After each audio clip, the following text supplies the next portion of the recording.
وزارة التربية العراقية وبشكل رسمي حددت موعد إعلان نتائج الصف الثالث المتوسط لعام 2023.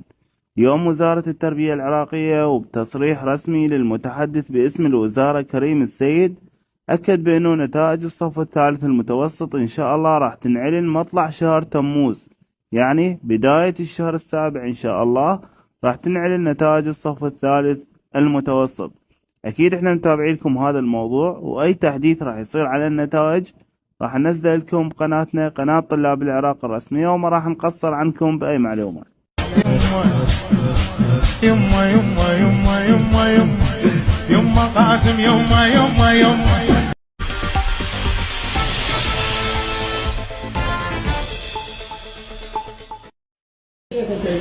شنو اليوم طيب؟ يعني الموت. لا يا موت جاك يا اخوي، شو القصه؟ ولك مالك يا اخي، ما تسوي ما شنو انت.